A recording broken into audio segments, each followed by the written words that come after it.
Hello and welcome to my channel, Marcia Melendez, real estate entrepreneur and motivator. Are you a motivator? Stay tuned and we're going to find out.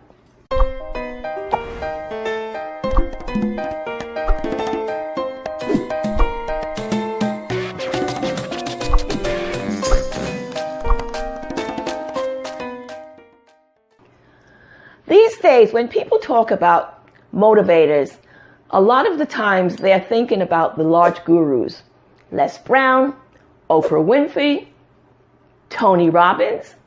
But I like to think about the ordinary people we come into contact with every day, our teachers, coaches, our parents. Yes, I believe our parents are the best and first motivators. When I think back to our sons, I know that if it was not because of constant motivation from us, they would not be where they are today.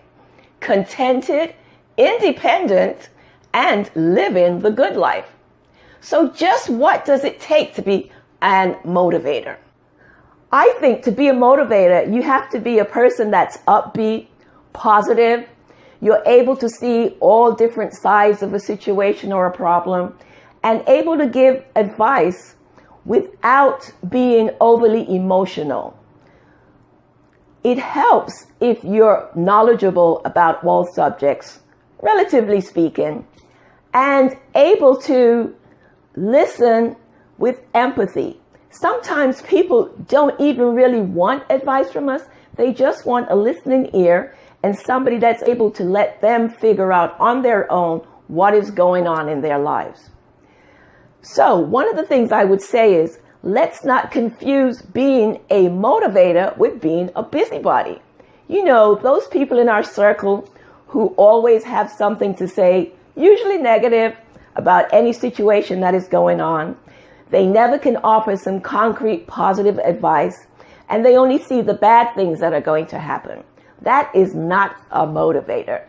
If you're the person in your circle that everyone calls for all kinds of information, instead of Googling it like they do to me, then you definitely are the motivator within your circle of influence. How I like to motivate others is to listen to their problem and try to relate it to something that's occurred in my life. Even if we have not had the same exact situation, we can usually think back to some occurrence in our lives that is parallel to what the other person is going through, and help them to come up with a solution by themselves. I always like to ask people to do a couple of action steps because, you know, sometimes we just get in a pity party and we really don't want to change our situation, but just moan and complain. That's not going to help us in the long run.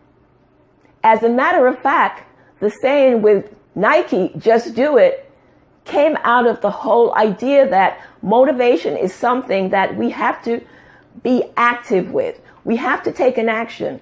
Oftentimes we take one or two small actions and we'll find that motivation automatically comes to us. So like Nike, we could just do it.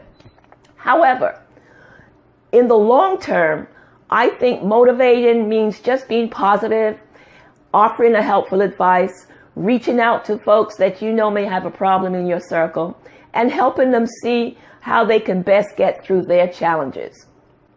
At the end of the day, I believe we were all sent here to make this world just a little bit better than the way we found it. That's what the Creator wants us to do. And to me, that's a wonderful thing. Please take a moment to share below your thoughts on being a motivator and how you have made a difference within your circle of influence. Thanks for subscribing, and I'll see you on the next video.